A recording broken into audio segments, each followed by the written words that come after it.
All right, and welcome back to our podcast. You know, Rosemary, this is the 5th episode of the Long Beach 725 podcast. Wow. How cool is that? Yeah, no, that's really neat. And we've gone through 4 great guests, but today we have some pretty cool guests as well.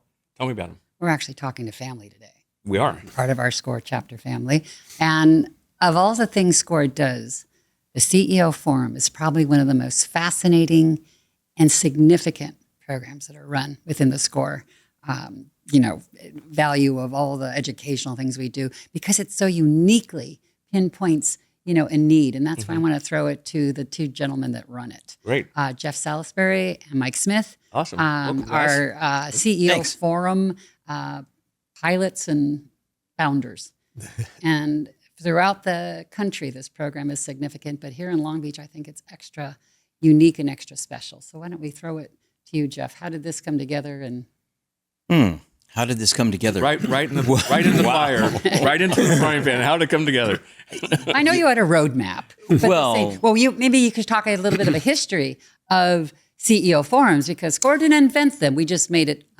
So I was a CEO myself, and like most CEOs of small and mid-sized companies, I just moved into that role. And I remember asking people I knew, what does a CEO do? What is a CEO? Our only experience with CEOs is stuff that we see, on CNN or something, these really big time CEOs. And we think, well, is that what I'm supposed to be doing? And I remember asking some people who had been CEOs, what does a CEO do? And I expected to get similar answers. And I got different answers. Mm-hmm. And one gentleman said to me, a CEO does whatever has to be done, what nobody else will do, if that means sweeping the floors or handling the marketing campaign or closing a big client. And I thought that was interesting. But what was most interesting to me was there are sort of definitions of CEOs, but most people who become CEOs don't really know or understand what that role means and what they have to do. And it's a bit of a lonely title as well. And so, there are groups like Vistage and other CEO forums. There are plenty of those. And I was a part of some of those for a short amount of time. But there wasn't anything accessible to CEOs, new CEOs of smaller companies. And so that's what Mike and I set out to do, is to make being a CEO a less lonely place, create a safe space for people to share their ideas, to ask the dumb questions that we feel like as CEOs we can't ask anybody else, and find some commonality here and help each other grow. The groups like Vistage and others they tend to be a little on the expensive side, and so we wanted to make something that was really approachable. So, Mike, I wanted to quickly jump to you. Mm-hmm. So you and Jeff are kind of co-pilots with the CEO Forum. Yes. Give us a little bit of your background and what drives you and kind of the insights that inform you to help be that co-pilot with Jeff. Yeah, sure. I'd be happy to. I've been a CFO controller type my entire career, especially the last 25 years for various different entrepreneurs. So it always struck me that smaller businesses don't have a forum for this type of thing where they can talk about their issues. And personally, I had a great experience with another peer-to-peer group. Mm. And so when Jeff brought it up in our SCORE chapter meetings, I was on board. I said, look, I had a great experience. I can help. So he and I started doing it. And Jeff is sort of like within our little organization, he is the CEO and I'm the CFO. I'm the guy that supports him. So it's a kind of natural role play that we do. And it's worked very well for our group. How did the group come together? Were these handpicked by you? Did they apply? And what are the dynamics of the group? Are they similar industries or none? Yeah, so, we took our time putting it together because we knew that the relationships, the synergies would be very important. We knew this would be we wanted it to be a special group, and we knew that the most important thing, more important than the content, the speakers, any of the exercises that we do or the venue, the most important thing was the cohesion, how the members got along. So, we took a good year maybe a little bit longer to sort of put this whole thing together. We worked on it week after week, and we just wanted to make sure we kicked this off right. And so what we did was we both, we brought in candidates, people that, had heard about us. We did a few ad campaigns, I think, some minor stuff. And other SCORE mentors brought people in, and we interviewed them. And the rule was we both had to feel like they were a fit, but we also would consider them against some of the other candidates because it was really important that they were complementary. And we also wanted to make sure that they came from different industries. Yes. We don't have two from the same industry. You want to speak more about Yeah, that? in fact, we did have an architect in our group, and another architect applied, and she was, a good fit for the group, but we said, no, it doesn't work. So we sent her over to another SCORE CEO forum, and she dropped in there and is doing quite well. So- But one of the things that we're trying to do is to create a safe space for people to grow in trust and to share confidently. That's why the makeup of the group, the environment that we set is really important to build trust and to get better, more trusting conversations out. So I was going to ask you kind of it sounds to me to be a rigid kind of gated entry, but the purposefulness of that is to ensure the cohesiveness of the cohort and the confidence. And is that what I'm hearing? You are, yeah. And it's important that they're a cohesive group, that they feel safe. But what's really important is that they're willing to share and willing to help. Because we let them know this isn't something you come in and you observe and you're going to take from. You're expected to You're give. going to participate. And they do. They all give, and it's a really fun group, and it's a lot of good outcomes from it. That was kind of our number one thing when we interviewed people was, can they benefit from the experience? Can they contribute to the experience? So if they answered both of those questions, if we answered for them, yes, then we'd invite them to join our group, usually just to sit in one time. Mm-hmm. And if it seemed to work out, then we'd officially Test invite the water, see what's it. Yeah. Got it. Yeah, for them and for us. Oh, interesting. Most companies, whether or not they are similar in product or service, have similar problems. Structurally, I assume, Yes. as well as HR and those kind of things. What are some of the safe space problems that really get more attention than they would were it being a different kind of forum? You mind if I Sure. tackle this Yeah. one? Yeah, So go I kind of smirk at this one because it's interesting. So I've been coaching and mentoring for about 5 years. I've done about 1,000 hours of this. When I sold my business in 2019, I came to SCORE and started volunteer coaching, and then I started doing some paid coaching and mentoring. And what I found is, and I'll be honest, in the beginning I had a bit of imposter syndrome because I thought, well, I've owned several businesses, but I own a packaging business. What do I know about fill in the blank, architecture, construction, all of these things? And it was sort of that fake it till you make it thing. And what I realized was I wasn't faking it at all, because every business, I've learned that just about every business problem falls into one of 3 or 4 areas. So when I meet someone now and I say, tell me about your business, tell me what you're struggling with, I instantly know it's going to be one of those 3 or 4. It's going to be, I need more sales, I need better people, or I need more money. Those are the 3 things. And that's what people usually say. They generalize. It's really more than that, but it always falls into one of those 3 categories. Yeah. More people, more money, more people, better people, more money, more revenue, more customers are the really big ones. Yeah, it's funny. I back in the day in previous life, I went to a business administration class, and it was simply outlined: if you can identify the problems, which are faces, finances, and facilities, you've essentially helped solve the problem. Yeah. Right? Yeah. Faces, finances, and facilities. Yeah, I like to refer to, and we did an exercise on this last week, and it was great, Yes. where we put them in pairs and we talked to them about what's called the balanced scorecard.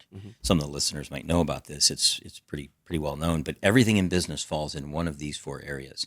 It's customer, finance, people, and process. So, and it's interesting because when people come to me and they start telling me their stories, which is typically what they do, tell me about your business, they like to tell stories. And each one of those stories fits into one of those 4 boxes. And I try to get my clients, and we get the CEO the CEOs in our forum to get to realize that everything falls into one of those 4 areas. And it's called a balance scorecard because the key is to achieve balance in those 4 areas, to balance those 4 areas. If you're heavy on one, if you're heavy on customer, I can get as many customers as I want. I just price it really low, but I'm not focused on finance, right?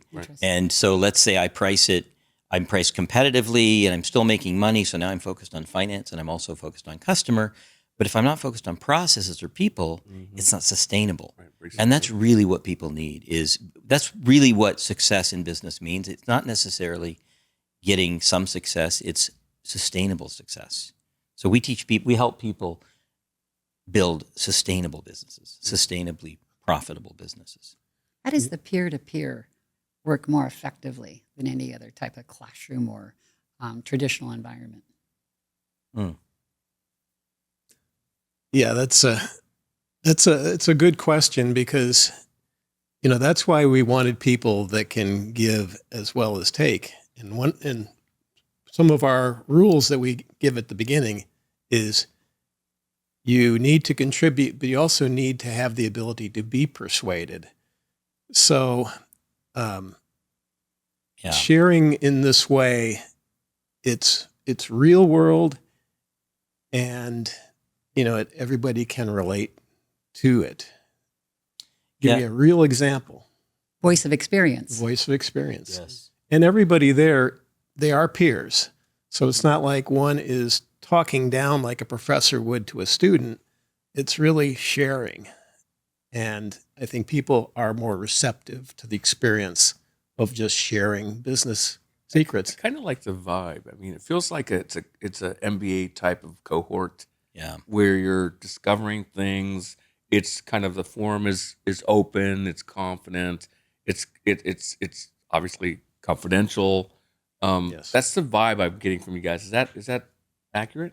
Absolutely. Yes. Again, safe space. I don't know why that keeps coming up, but it's true. We hear that a lot. I feel like this is a safe space, and being a CEO can be lonely. And when we tend to think as CEOs, our problems are unique, and they are in a sense. Our problems are unique. No one understands my problems. I'm alone. And not just the problems, but the wins too. We have CEOs that come in and they're really excited. We had a CEO that just landed, I won't say the amount, but a very large contract. And just 3 meetings prior to that, she was really struggling with something. And so for them to see her come in and say, "Oh my God, you guys, I crushed it." And that's something that CEOs can't always do. We can't always celebrate that with our employees because we don't know what kind of reaction we're going to get. Oh, I want a raise or whatever else it is. And sometimes we can't share our misery either. And I experienced that in my business. That is a unique ability, I think. What is the most surprising thing that's come out of this for you? Any moment that you said, "Whoa, I didn't expect that"? I've got one, but what do you have? Yeah, I mean, I think what surprised me in a positive way is the relationships that are forming. At first, Jeff and I were talking to people individually, and we still do, but now it breaks. I see them huddling together after the thing is done. I see them gathering. They all have jobs to go back to because, it's the middle of the day when we break. But they're really wanting to talk to each other, and they're sharing real practical things like, who you got for your 401k plan or insurance and so on. They're sharing that type of thing too. Which is genuine, authentic, and kind of organic, right? It is. Yeah. Yeah. Good way to put it. And they've gotten to the point where they really want to help each other. They say, "Hey, I got this great guy that's really helped me. If you have any problems in this area, contact this guy. He'll help you out." That's a good point. The networks are really valuable too. We all have people in our networks who are valuable to other people. And so this is a great space for people to be able to share that. And what do we have? 11 CEOs. And so when someone has a problem or an issue or someone makes a suggestion, then someone almost always pops up and says, "I know someone. You should talk to this person." Yeah. And it works out great. My answer to your question is a little bit different. 2 of my personal core values are curiosity and continuous improvement or learning. And so one of the reasons I do this is because I coach and consult for so many businesses, different types of businesses, is because it stimulates that core value. I get to learn about all these businesses, and I really enjoy that. And so while I mentioned a lot of the problems are similar, the businesses are very different. And so I like that. So that's been great for me. What's been surprising to me is along the lines of continuous improvement. We make mistakes. And there have been at least 2 occasions where I went to Mike and said, either I screwed up or we screwed up. Yeah. After the meeting, said we missed something. We completely missed it in how we facilitate. And there were some circumstances, and we learned from that, and that was really cool. Well, the cool sometimes we get engaged in a meeting, Yeah. and we're kind of really back and forth with the person who's brought up an issue, who's made a comment, and you have to remind yourself that it's not about us. Right. It's about helping them share. So that's one of the mistakes that we've talked about, Jeff and I. Try not to dominate. But these days, it's not so hard to do that because they're willing to step up. They are. Whereas the first couple of meetings, it was a bit like pulling teeth because they weren't at a trusting place where they could really share. I think many groups though need that mesh, kind of that momentum to kind of start to churn and turn into confidence, right? You do. Yeah. You also need good facilitation, and to be honest, I hadn't had a ton of experience facilitating. I run some paid advisory boards, and I run some other meetings, but I hadn't really done anything like this with other strong A-type CEOs, and I'm still learning how to facilitate, and it's tough. To be a good facilitator is really tough. To know when to interject, when to pull something out of somebody, when not to provide the answer, even if you think you know it. That's the toughest, right? How to turn a statement into a question. And we're learning those things. So I love the conversation. I do have a question about transparency and accountability. Can you address those 2 components in your sessions and how they work, how you hold people accountable? And again, the transparency, just sharing, hey, something broke. I don't know where it broke down, but I love that example. Yeah. Could you share a little bit about that? Well, I'll take on the accountability part. We process issues. People bring an issue to the meeting, and we talk about it. First of all, when they sign in, they put their issue on the board. They say A, B, or C, in terms of its importance. So if it's an A, we'll address it. So they'll bring something to the group, and I say, here's my issue. And then we go through a process of questions. They're just kind of probing questions to try to understand the issue. Because chances are, even the person who brought the issue doesn't completely understand all of the different ramifications of that. And so we'll go through, we'll ask our questions, and at the end, we'll each offer our recommendations. And then we'll ask the person who brought the issue, what did you hear? What are you going to do? And they tell you what they heard. They won't pick up everything that was said, but they'll pick up what they got. Right. And this is what I'm going to do about it.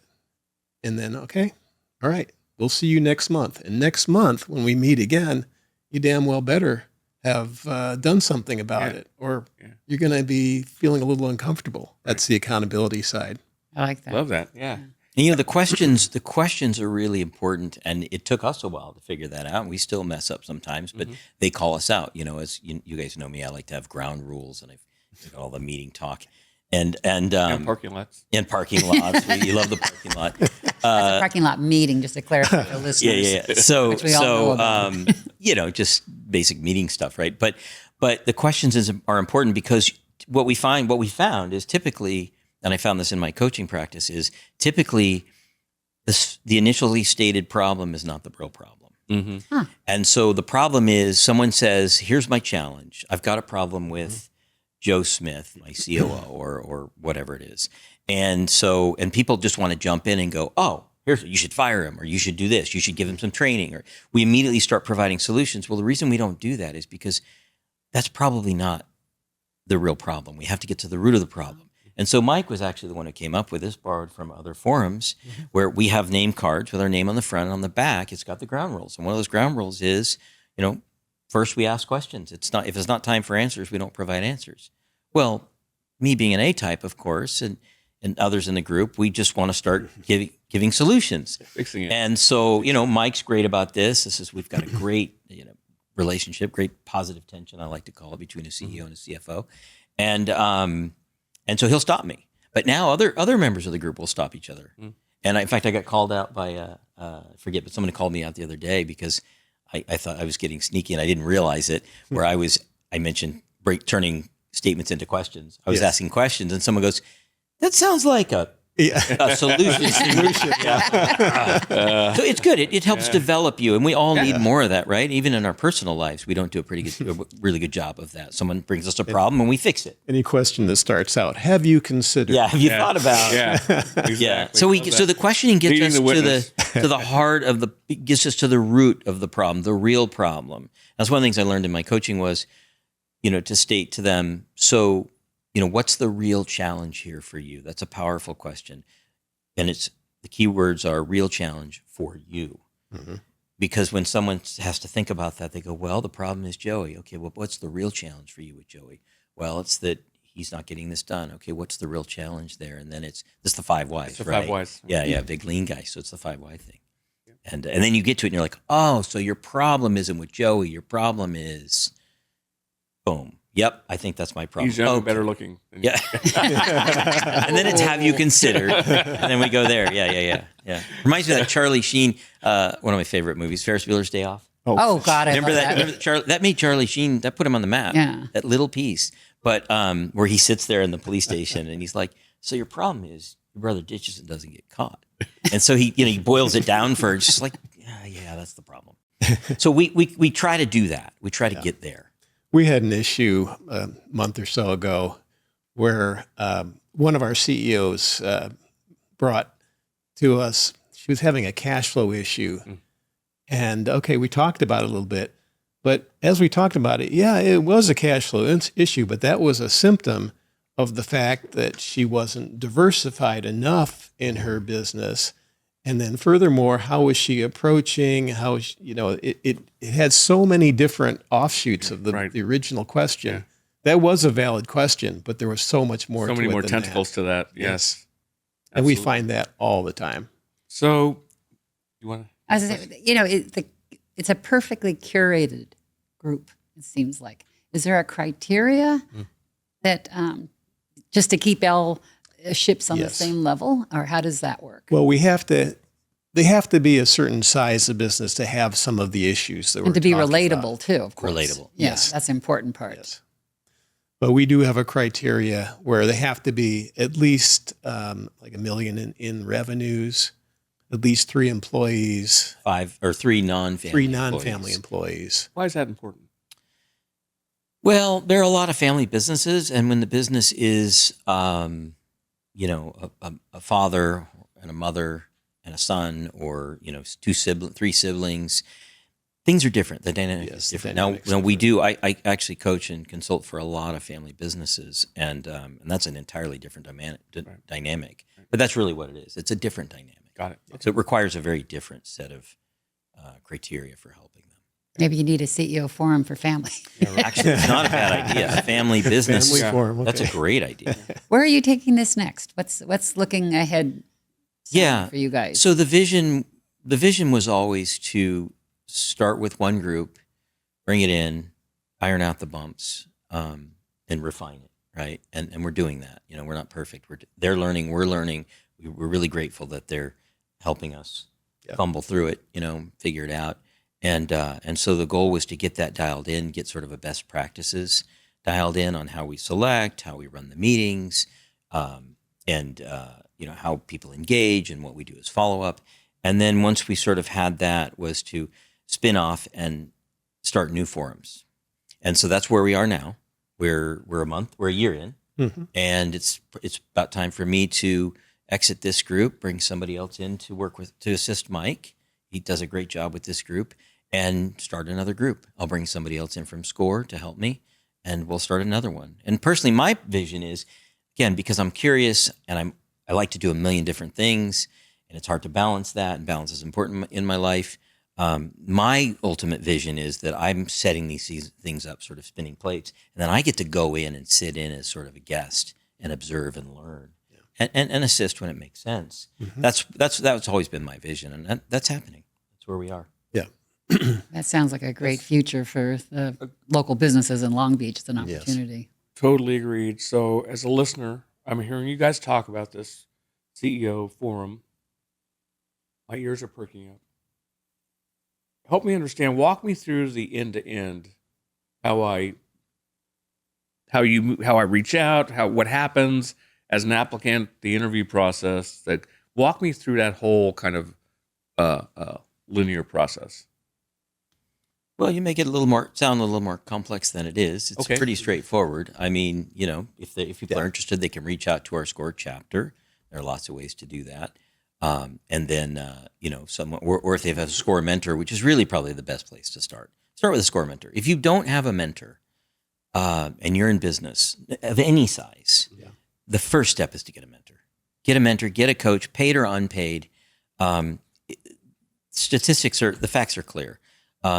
CEOs, business owners who get coaching have far more success. They grow faster. They tend to get to an exit faster, and they do much better. So the first step probably would be, if you don't have a mentor, reach out to SCORE, get a mentor, or hire a coach, and then through that person you can be introduced to us, and then we have an informal call, one-on-one. I do one, and then Mike does it, and then we discuss it and come back. And now, one thing that's important to say is that if we don't select, the selection is really important, but it doesn't mean that we wouldn't select any CEO. It's not a matter of whether you would benefit from this or you would provide value. It's a matter of where you fit the best. And so if you're not that's why I want to have a bunch of these. So if you're not accepted to this one, that's probably because we already have an architect, or we already have a construction person, or we feel the dynamic would be better for you in this group. So we really want to welcome everyone. We just want to make sure that we curate the groups so that they're fit really well together. So we have a question, and the question to you guys is there any outreach that you guys share, where you share the valuable information here to the community? How does the community find out about this beyond the SCORE, if they're not kind of connected or familiar with SCORE? Is there any other outreach or advertising or promotion that you do, or is it just word of mouth? Right now it's word of mouth, because we didn't want to get overwhelmed with candidates. We didn't have a problem getting them. And so we just we were figuring this out. So we do plan to, for the next successive forums, we will do some advertising. Again, the best way now is just to reach out to your local SCORE chapter and talk to your mentor. Can I chime in on that real quick? Sure. What I was thinking was more like, is there anything that comes out? You got these CEOs in this room that share this valuable information. Granted, some of it is proprietary. I get that. But is there stuff that comes out of there that can be put into some type of format that businesses at large can benefit from? Whether it's experience, common practices, things like that, like in a newsletter or some type of format like that, where it helps with branding, obviously, but just it benefits the business community as a whole. I think that's a great idea. I think it's just a matter of, this was our first. We're just not wrapping up, but we're just ending our first year. Mm-hmm. So it's sort of like, what I'm hearing is, hey, write a book. Well, before we write the book, we have to get enough sessions in that we've got the content for the book. But I love your idea, and I think Mike and I, after this, we'll talk about that and figure out a way to do something like what you're talking about. Yeah, I'm thinking like a newsletter or something like that. I love the newsletter, the pro tips. That's a great idea. I think it would be really important that we get buy-in from the other CEOs. It'd be a conversation to have. Again, and I know we keep saying this, but they keep telling us that we've created this safe space for them. Yes. And they say things, they open up and tell other business owners things that sometimes I'm surprised they're sharing. But I'm not. I mean, I think it's great because they trust.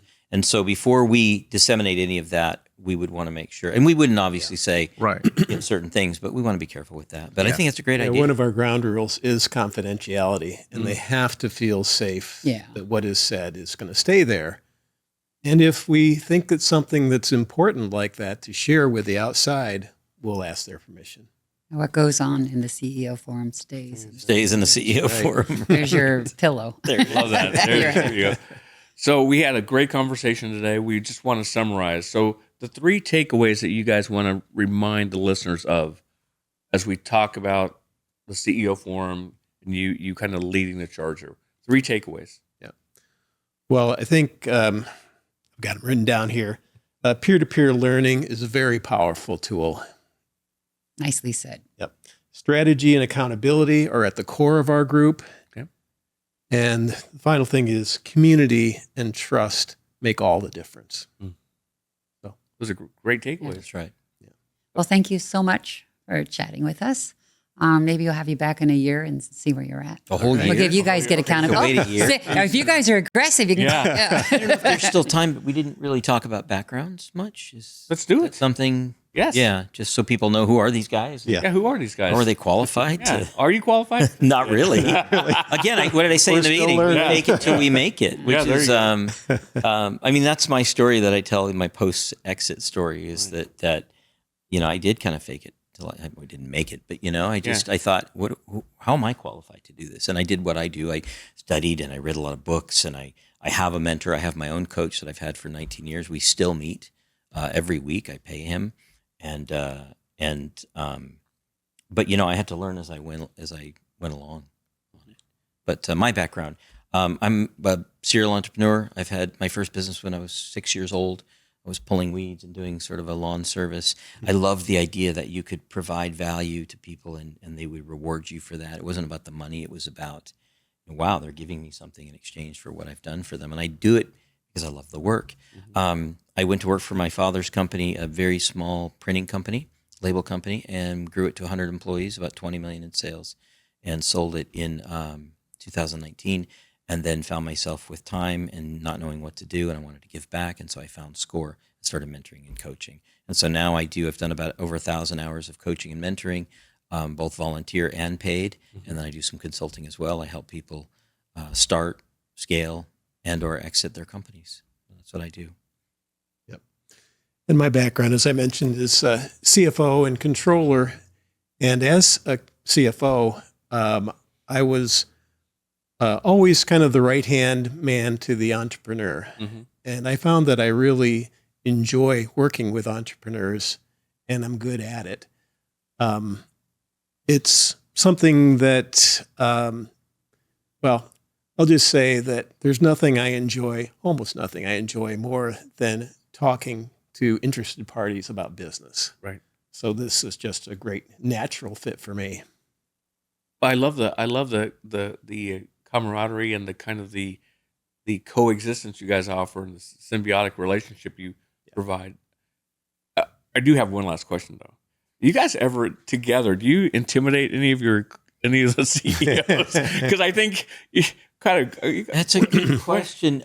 That's something I actually wanted to bring up. Not that, but along those lines is that it's important for people to recognize there are different types of CEOs, and most people think every CEO is a type A extrovert. And that's not me. I'm sort of an intro extrovert. But, we have a good mix. We have some of those type A's, and we have plenty of the other kind of CEO. There's a lot, and there's quiet power in that. Right. And drawing them out and kind of getting the type A's to calm down a little bit so we can draw them out it's been a challenge, but it's been great. We've succeeded. And they have a ton to offer the group. And so to your question, yeah, I mean, it is a bit of a challenge. I always go into every meeting telling Mike, hey, make sure I don't dominate this. Hey, and sometimes he'll kick me under the table, look at me and say, Yeah. Are you bruised? he doesn't kick there. I think initially some of them were intimidated, not so much by Not by Jeff or us. me, but by the situation. Okay, They just were feeling a little bit weird, and in time, we broke through a lot of that stuff. You guys bring a lot of experience and a lot of insights, a lot of bumps and bruises along the way. And so I think what you offer the CEO and to the CEO, what you bring to the CEO forum is really remarkable. And we appreciate it. And we think it's notable. So thanks for being here, guys. We really, really appreciate it. So that's going to wrap Pleasure. our show for today. Jeff and Mike's information will be in the show notes. You guys, thank you for being here. We really appreciate it. And we'll see you next time. Very good. Thanks, Rosemary. Yeah, thank you, Ken. We're out.